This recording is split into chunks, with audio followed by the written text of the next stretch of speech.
Hi student, आप सभी का इंग्लिश विद सुधीर क्लास में स्वागत है। आज हमारा दूसरा जो नेक्स्ट वीडियो है वह है मिल्टन द्वारा लिखा गया ऑन हिज ब्लाइंडनेस। इसको हम लाइन टू लाइन पढ़ने का प्रयास करते हैं और जो भी क्वेश्चन यहाँ से बनेगा ये पोएम और अगला जो पोएम हमने पढ़ाया था ला बेली द समरसी, उस वहाँ का कुछ क्वेश्चन हम मर्ज करके मिसलिनियस रूप में उसको हम लेकर के आएंगे। तो चलिए पहले हम इसको अच्छे से लाइन बाय लाइन पढ़ने का प्रयास करते हैं। यहाँ पे दिया गया है when I consider how my light is spent.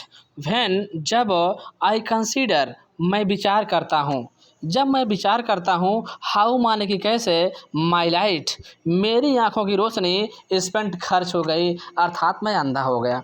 जब मैं विचार करता हूँ कि मेरी आँखों की रोशनी कैसे खर्च हो गई, अर्थात मैं अंधा हो गया। कब?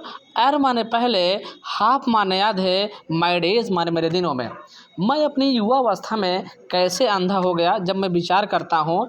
In this dark world and white, इस गहरे विशाल संसार में ना, जब मैं यह विचार करता हूँ कि मैं इस गहरे विशाल संसार में अपनी युवा अवस्था में कैसे अंधा हो गया। और उस समय उनकी एज थी 44, जो ऑलरेडी कई बार एग्जाम में क्वेश्चन बना भी है और बाकी लेकर के आएंगे हम। फिर दिया है आगे नेक्स्ट लाइन में, and that one talent, and और दैट जो वन टैलेंट ईश्वर ने मुझे एक गुण दिया है।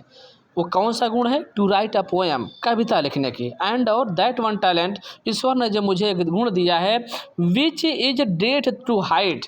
विच माने जो, न हाइट माने छिपी रहेगी, डेथ माने मरने के बाद, जो मेरे मरने के साथ, मेरे मरने के बाद वो क्या रहेगी, वो टैलेंट मेरा छिपा रहेगा। लोस्ट मीन्स होता है पड़ी रहेगी, बिथमी माने मेरे साथ, यूजलेस माने बेकार। और मेरे मरने के बाद जो ईश्वर ने मुझे कविता करने का जो टैलेंट दिया है वो क्या होगा, मेरे मरने के बाद वो छिपी रहेगी, वो बेकार पड़ी रहेगी। Though my soul more bent to serve therewith my maker ना, to serve therewith my maker and present my true account. Though my soul more went, और मेरी जब आत्मा ईश्वर के पास जाएगी, to serve therewith my maker, जिसने मुझे बनाया है, और सेवा के रूप में जब मेरी आत्मा ईश्वर के पास जाएगी, एंड प्रेजेंट और उपस्थित होगा, माई ट्रू अकाउंट मेरे जीवन का लेखा जोखा। आफ्टर माई डेथ, मेरे मरने के बाद जब मेरे जीवन का लेखा जोखा ईश्वर के सामने उपस्थित होगा, प्रस्तुत होगा, लास्ट कहीं ऐसा ना हो कि ही रिटर्निंग चाइल्ड, वह मुझे फटकारे ना, कि वह मुझे डांटे ना कि हमने आपको एक इतना बढ़िया टैलेंट दिया है कविता करने की, एक पोएम लिखने की, आपने ऐसा क्यों नहीं किया, मेरे बारे में आपने प्रशंसा क्यों नहीं की। फिर नेक्स्ट लाइन में है, doth God exact day labour light denied I fondly ask ना, आई आस्क मैंने पूछा, डू को पोएटिक लाइन में डथ पढ़ा जाता है और लिखा भी जाता है, तो आई फाउंडली आस्क मैंने पूछा, डॉथ क्या, गॉड माने ईश्वर को, एग्जैक्ट माने चाहता है, डिलीवर ना यानी वर्क करना, परिश्रम कराना, लाइट डिनाइड एक अंधे व्यक्ति से। क्या ईश्वर एक अंधे व्यक्ति से अपनी सेवा कराना चाहता है? एक ईश्वर जो ईश्वर है वो एक अंधे व्यक्ति से अपनी सेवा कराने की इच्छा रखता है, बट पेशेंस धैर्य के साथ, टू प्रिवेंट मुझे रोका, मेरे धैर्य ने मुझे रोका, दैट मर्मर सून रिप्लाइज और मेरे अंतरात्मा से एक क्या ही आवाज़ आई, मुझे उत्तर मिला, God doth not need, God ईश्वर को डथ नॉट नीड आवश्यकता नहीं होती है, ईश्वर को आवश्यकता नहीं होती है, ईश्वर को ज़रूरत नहीं होती है, ईदर मैन वर्क्स किसी व्यक्ति के द्वारा किए गए कार्यों का, और हिज ओन गिफ्ट या उसके दिए गए उपहारों का। ईश्वर को किसी के व्यक्ति के उपहारों के या कार्यों की ज़रूरत नहीं होती है। हु बेस्ट ना, हु बेस्ट, हु माने जो, बेस्ट माने ईश्वर का सबसे बड़ा भक्त होता है, बियर सहन कर लेता है, हिज माइल्ड याक उसके दिए गए कष्टों को। ईश्वर का जो सबसे बड़ा भक्त होता है वह ईश्वर के दिए गए कष्टों को क्या कर लेता है, जो सहन कर लेता है, वही ईश्वर का सबसे बड़ा भक्त होता है। दे सर्व हिम,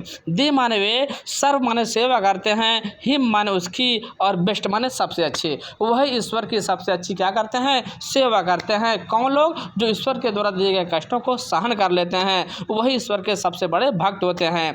हिज मतलब हिज रिलेटेड टू गॉड, क्योंकि ये कैपिटल में दिया गया है, और जब भी कैपिटल में दिया जाए तो उसका मतलब होता है रिलेटेड टू गॉड। हिज माने उसकी, अर्थात कौन, गॉड की, स्टेट माने दशा, स्टेट माने क्या होती है? दशा इज किंगली, वो राजाओं महाराजाओं की तरह होती है। ईश्वर की जो दशा होती है वो राजाओं महाराजाओं की तरह होती है। थाउजेंड्स, हजारों देवदूत हिज बिल्डिंग स्पीड, उस गति करते रहते हैं, उसकी सेवा में लगे रहते हैं, उसकी सेवा और भक्ति में लगे रहते हैं।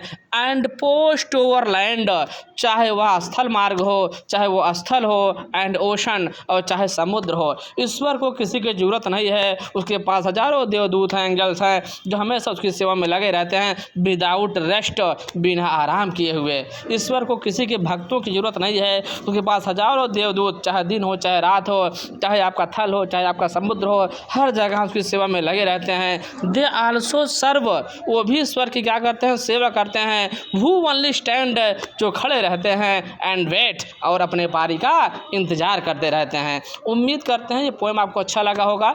इससे रिलेटेड जितने भी क्वेश्चंस बनेंगे बहुत जल्द हम एक सीरीज लाएंगे और सारे पॉइंट्स को अच्छे से रिवाइज कराएंगे, अच्छे से समझाने का प्रयास करेंगे। उम्मीद करते हैं ये पोएम आपको अच्छा लगा होगा। अगर अच्छा लगा होगा तो लाइक कमेंट शेयर जरूर करिएगा। ओके, बस आज इतना ही। God bless you.